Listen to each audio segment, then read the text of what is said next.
नमस्कार दोस्तों। तो बिहार जीविका के एग्ज़ाम जो 19 नवंबर को हुआ है, उस एग्ज़ाम में आपने देखा होगा कि पाई ग्राफ वाला जो क्वेश्चन है, ये 3 क्वेश्चन आए थे। 3 क्वेश्चन हमारे पास अलग अलग सोर्स से मुझे मिला है, तो ये आपको मैं तीनों क्वेश्चन करवाऊंगा आज।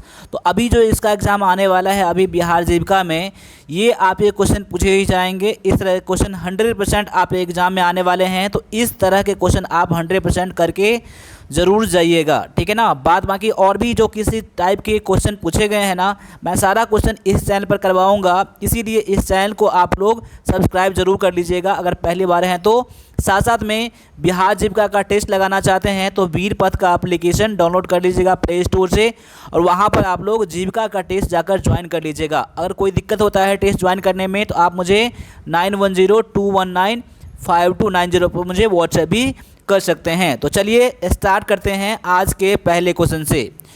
तो इस क्वेश्चन में देख लीजिए क्वेश्चन कैसा पूछा गया है।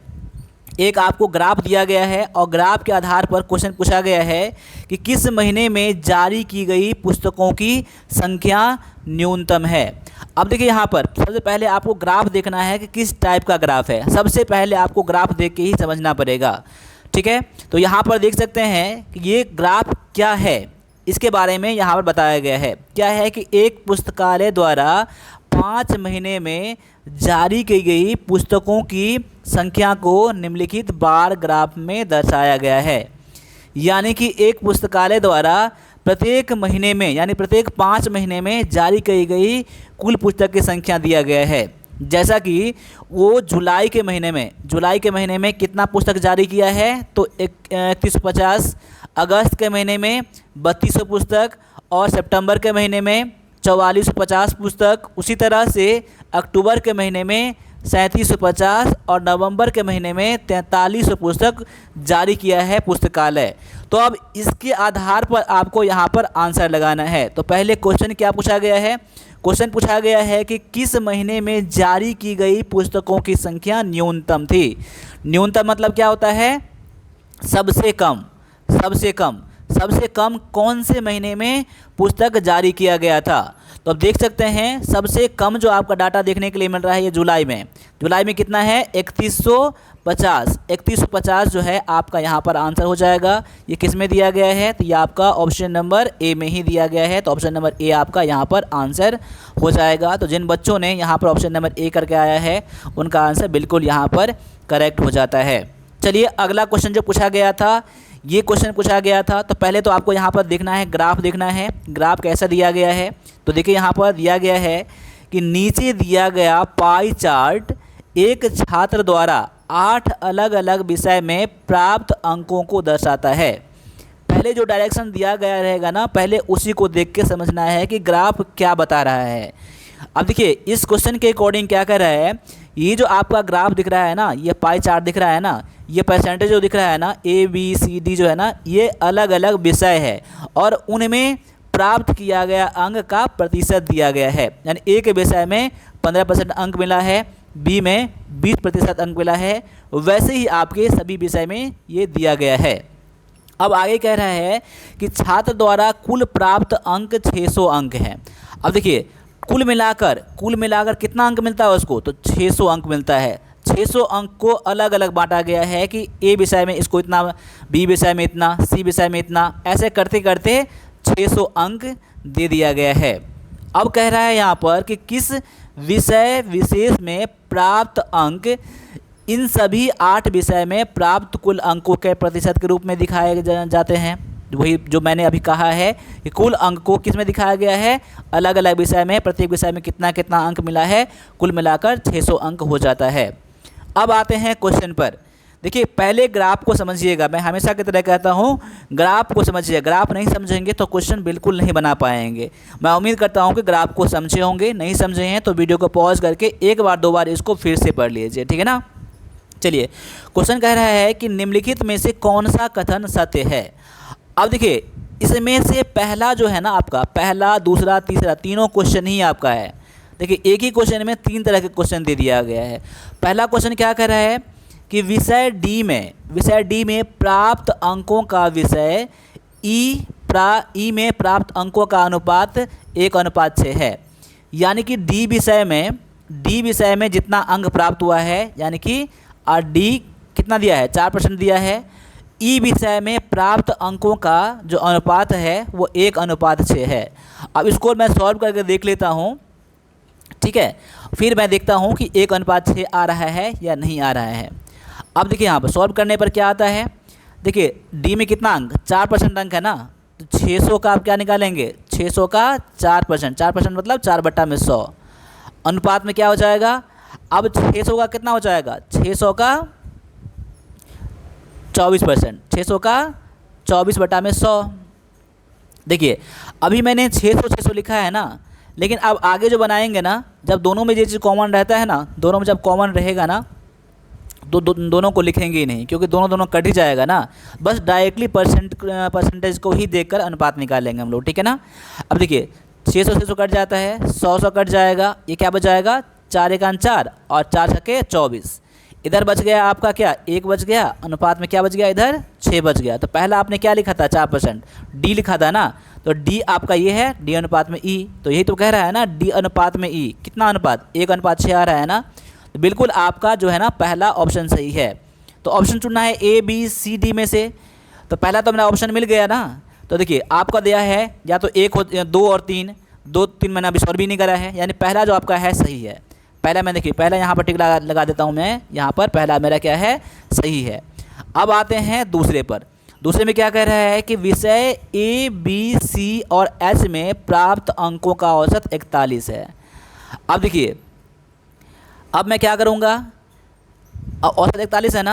अब देखिए यहाँ पर क्या है, ए बी सी एच है ना, तो ए में कितना है 15%, मैं 15 लिख दूँगा यहाँ पर, प्लस बी में कितना है, बी में आपका है 20%, तो 20 कर दूंगा मैं, प्लस में सी में कितना है 6%, तो 6 कर दूंगा मैं, प्लस में एच में कितना है, एच में आपका दिया गया 7%, तो 7 को जोड़ दीजिए। कुल मिलाकर कितना आ रहा है, कितना % आ रहा है, देखिए यहाँ पर बटा में क्या कर दीजिए, यहाँ पर बटा में आप 1 2 3 4 है ना, 4 से भाग लगा दीजिए आप, ठीक है ना। अब मैंने क्या बोला था, सभी का तो कॉमन ही है ना, 600 ही है ना, तो 600 से मुझे अब मतलब नहीं है यहाँ पर, ठीक है ना। वैसे 600 का निकालेंगे, 600 का 15%, 20%, बात एक ही होगा। अब क्या करूँगा मैं यहाँ पर 15 20 जोड़ूंगा तो कितना हो जाएगा 35, 35 में 6 जोड़ूंगा तो कितना हो जाएगा 35 और 6 41 और 7 48, 48 बटा में कितना हो जाएगा 4। अब काट कितना आ रहा है 12 ना, तो औसत कितना आ गया 12, लेकिन कह रहा है आपका 41, तो ये आपका गलत हो जाएगा, दूसरा वाला गलत हो जाएगा। अब तीसरा बना के एक बार चेक कर लेता हूँ मैं। तीसरा में क्या कह रहा है कि सेक्टर एफ जी द्वारा मिलाकर बनाया गया केंद्रीय कोण 86 डिग्री 86.4 डिग्री है। अब देखिए आपने क्या पढ़ा होगा ना, ये एक आपका एक सभी मिलाकर कितना डिग्री का कोण बनाता है, ये सब चारों मिलाकर, चारों तरफ मिलाकर सभी मिलाकर कितना डिग्री का कोण होता है ये, तो ये होता है 360 डिग्री का कोण होता है। कितना होता है 360 डिग्री का कोण होता है। अब देखिए 360 डिग्री में एफ और जी मिलाकर कह रहा है ना, तो एफ में कितना दिया गया 13 और जी में कितना दिया गया 11, तो एफ और जी मिला दीजिए। एफ और जी मिलाएंगे ना तो कितना बन जाएगा, यहाँ पर मैं इसको यहीं लिख देता हूँ मैं यहाँ पर, चलिए मैं इसको तो नीचे कर देता हूँ यहाँ पर। तो एफ दिया गया है 13 और जी कितना दिया गया है 11 दिया गया है। अब दोनों को जोड़ेंगे कितना हो जाएगा 24 हो जाएगा, यानी 24% हो गया।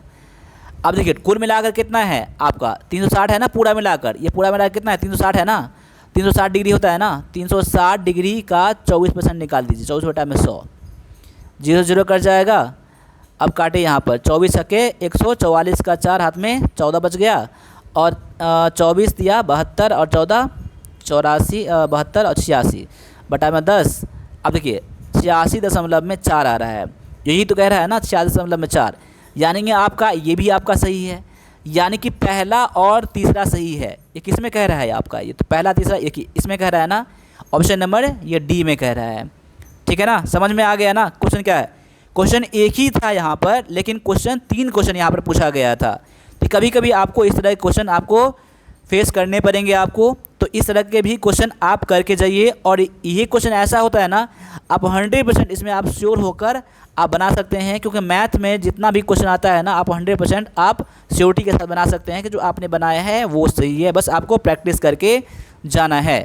देखिए यहाँ पर अगले क्वेश्चन में दिया गया है आपका कि नीचे दिया गया रेखा चार्ट 7 विभिन्न कंपनियों द्वारा बेची गई कारों की संख्या दर्शाता है। 7 कंपनी कौन कौन सा है? PQRSTUV, ये कंपनियां हैं। अब देखिए P ने कितना कार बेचा? तो 400 कार बेचा। Q ने कितना बेचा? तो ये Q बेचा है कितना? तो आपने 550। R ने कितना बेचा है? तो 700। S ने कितना बेचा है? 300। T ने कितना बेचा है? 200। ठीक है, और 600 कितना कौन कौन बेचा है? U। और 650 किसने बेचा है? तो V बेचा है। अब क्वेश्चन क्या कह रहा है कि P द्वारा बेची गई कारों की संख्या, P द्वारा बेची गई कारों की संख्या T द्वारा बेची गई कारों की संख्या से कितना प्रतिशत अधिक है। अब देखिए क्वेश्चन गौर से देख लीजिएगा, यहाँ पर मेन पॉइंट आपका यहीं पर है, कितना परसेंट अधिक है, किससे? T से ना। तो देखिए यहाँ पर P का कितना दिया गया है, P का देख सकते हैं 400 कार बेचा है, और T ने कितना बेचा है? T का देखता हूँ यहाँ पर, T का 200 है ना, तो T का 200 है, तो T ने 200 बेचा है। अब देखिए P ने बेचा 400 और T ने कितना बेचा? 200 बेचा। ठीक है, अब देखिए यहाँ बोल रहा है कितना अधिक है, कितना अधिक प्रतिशत है। पहले तो ये निकाल लीजिए अधिक, पहले निकाल लीजिए अधिक। अधिक कितना है? तो 400 में से आप लोग क्या करेंगे? 200 को कम कर देंगे, तो क्या आ रहा है? 200। यानी 200, अगर ये बोल रहा है कितना अधिक है तो 200 करते हैं, लेकिन यहाँ बोल रहा है कितना प्रतिशत अधिक है। तो प्रतिशत जब निकालेंगे ना तो कितना अधिक है, पहले अधिक कितना है पहले वो लिखेंगे, और नीचे में क्या लिखेंगे? किससे? तो T से अधिक है ना, तो T का कितना है वैल्यू? T का है 200। 200 गुना में 100%, ये परसेंट निकल जाएगा, 200 200 कट जाएगा, क्या बचाएगा आपका? 100%। यानी कि 100% आपका क्या हो जाएगा? यहाँ पर आंसर आपका हो जाएगा। ठीक है, ये किस में दिया गया है? ऑप्शन नंबर ए में दिया गया है। तो देखिए, तो इस तरह के क्वेश्चन पूछे जाते हैं आपके एग्जाम में, और यही क्वेश्चन आपके एग्जाम में आया था। तो मैं उम्मीद करूंगा कि आप इस तरह के क्वेश्चन करके जाएंगे, और मैं बोल रहा हूं आपको कि इस तरह के क्वेश्चन आपके 100% आपके एग्जाम में आएंगे। ठीक है, तो अभी से जाकर प्रैक्टिस करिए, और वीरपथ का एप्लीकेशन डाउनलोड करके अभी से जाकर आप लोग टेस्ट लगाइए। ठीक है ना, और आपने अभी तक आपने बाय नहीं किया है ना, तो अभी जाइए टेस्ट बाय करिए वीरपथ का, और वीरपथ में बिहार जीविका का टेस्ट ज्वाइन करके डेली 2 टेस्ट लगाइए, डेली 2 टेस्ट लगाइए, और जो आपने पढ़ा है ना बस उसका रिवीजन करिए आप। ठीक है ना, रिवीजन करिए। बाद बाकी और भी जो क्वेरी है आप मुझे कमेंट करिए। मिलेंगे अगले क्लास में, तब तक सभी से फिर से जय हिंद, जय भारत।